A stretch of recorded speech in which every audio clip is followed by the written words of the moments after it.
Hello, আসসালামু আলাইকুম। আশা করছি আপনি ভালো আছেন।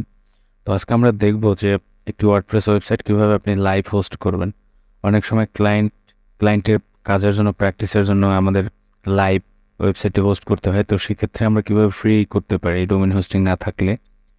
তো আমাদেরকে যেটা করতে হবে, প্রথমে আমাদের একটি ওয়েবসাইট ভিজিট করতে হবে, সেটা হচ্ছে পেনথিয়ন। পেনথিয়ন লিখে সার্চ করবেন, তাহলে এরকম একটা লিঙ্ক পাবেন, এরকম একটা লিঙ্ক পাবেন। তো সেটায় ঢুকবেন। ঢোকার পরে আপনারা এখানে দেখবেন লগ ইন এবং স্টার্ট ফ্রি। তো আপনারা প্রথম অবস্থায় স্টার্ট ফ্রিতে ক্লিক করবেন।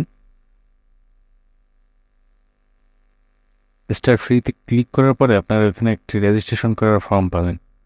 তো রেজিস্ট্রেশন করার ফর্মটা পাবেন আপনারা, কিন্তু এখানে আমার অলরেডি অ্যাকাউন্ট করা আছে বিধে এখানে কিন্তু আমাকে সরাসরি আর কি ড্যাশবোর্ডে নিয়ে চলে আসছে।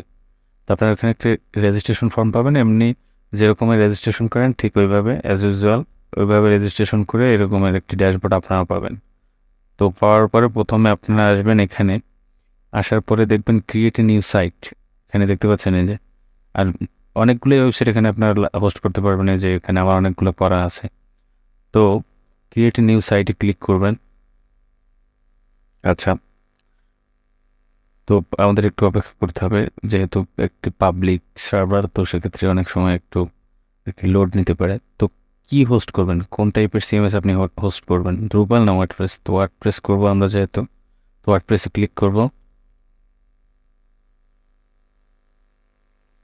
আচ্ছা, ওয়ার্ডপ্রেসে ক্লিক করার পর এরকম আসবে। এখন আপনার ওয়েবসাইটটির নাম দেবেন, যে কোনো একটি ডেমো একটি ওয়েবসাইটের নাম দিতে পারি আমরা, যেমন মনে করেন e commerce e commerce website, দেখি অ্যাভেলেবেল আছে কিনা। আবার অনেক সময় খেয়াল করবেন যে অ্যাভেলেবেল না থাকলে কিন্তু এখানে কাজ করবে না। কন্টিনিউ। আচ্ছা, অ্যাভেলেবেল নাই, এখানে দেখাইতেছে যে অ্যাভেলেবেল নাই এই নামের ওয়েবসাইট, অলরেডি কেউ একজন ব্যবহার করছে এই নামটা। তারপর এখানে 01 দিয়ে দেখতে পারি, ই কমার্স ওয়েবসাইট 01, এটাও ব্যবহার করছে অলরেডি 111 প্র্যাকটিসের জন্য। তো আপনি যে কোনো একটা নাম দিয়ে জাস্ট আপনি লাইভ সার্ভারে একটি কাজ করতে পারলেই হলো, ওয়ার্ডপ্রেসের ড্যাশবোর্ড পেলেই হলো। আচ্ছা, লোডিং নিতেছে। আচ্ছা, এখানে ওয়ার্ডপ্রেসটি ইনস্টল হবে, অল্প একটু সময় লাগবে, বেশি সময় লাগবে না। যদি আপনাদের নেট স্পিড ভালো থাকে, ইন্টারনেট স্পিড, তাহলে বেশি সময় লাগবে না মনে হয়। তো আমরা অপেক্ষা করি। আচ্ছা, প্রোগ্রেস বারটা হওয়ার পরে, ফিল আপ হওয়ার পরে এরকম আসবে, এরকম সবুজ কালার হবে, কমপ্লিট লেখা দেখাচ্ছে এখানে। আচ্ছা, এটা আসার পরে আপনারা যেটা করবেন সেটা হচ্ছে জাস্ট এখানে ক্লিক করবেন, visit your Pantheon site dashboard, এখানে ক্লিক করবেন। ক্লিক করার পরে এরকম একটা ইন্টারফেস আপনাদের সামনে আসবে। তো ওখান থেকে আপনি আপনাদের ওয়েবসাইটটা ভিজিটও করতে পারবেন এখান থেকে, আর সাইট অ্যাডমিন প্যানেলেও আপনারা এখান থেকে যেতে পারবেন আর কি, ওয়ার্ডপ্রেসের যেটা, সেটা যাওয়ার জন্য এখানে ক্লিক করবেন সাইট অ্যাডমিন। আচ্ছা, এখন ওয়ার্ডপ্রেসটা সেট আপ দিতে হবে। তো সেট আপ দেওয়ার জন্য আপনারা ইংলিশ সিলেক্ট করবেন এখান থেকে।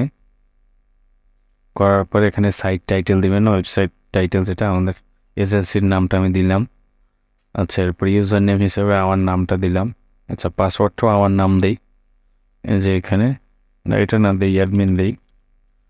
তো এই সাইটটা আমি পরে হয়তো বা রাখবো না, এই জন্য হচ্ছে আমি অ্যাডমিন দিই, জাস্ট সমস্যা নেই। আপনারা এখানে একটি মোটামুটি একটি পাসওয়ার্ড দিবেন, শক্তপোক্ত পাসওয়ার্ড আর কি। কনফার্ম উইক পাসওয়ার্ড, তো যেহেতু আমি উইক পাসওয়ার্ড দিয়েছি তো কনফার্ম করে দিতে হবে এটা। আচ্ছা, ইমেল হিসেবে জাস্ট একটা ডেমো ইমেল আমি দিয়ে রাখলাম এখানে, ওটা কোনো ম্যান্ডেটরি কিছু না। আচ্ছা, এরপর ইনস্টল ওয়ার্ডপ্রেস। আচ্ছা, ওকে, এবার লগ ইন করতে হবে ওয়ার্ডপ্রেসের ড্যাশবোর্ডে। তো ড্যাশবোর্ডে লগ ইন করার জন্য আমরা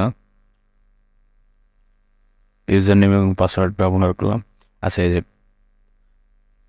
সর্বশেষ আমরা ওয়ার্ডপ্রেসের ড্যাশবোর্ডে আমরা লগ ইন করতে পেরেছি। তো এখন আমরা বিভিন্ন ধরনের কাজ এখান থেকে করতে পারবো। যারা ওয়ার্ডপ্রেস নিয়ে জানেন তারা তো কাজ করতে পারবেন, আর যারা জানেন না তাদের জন্য পরবর্তীতে ভিডিও আসবে। তো আজকের মতো ভালো থাকবেন। আসসালামু আলাইকুম।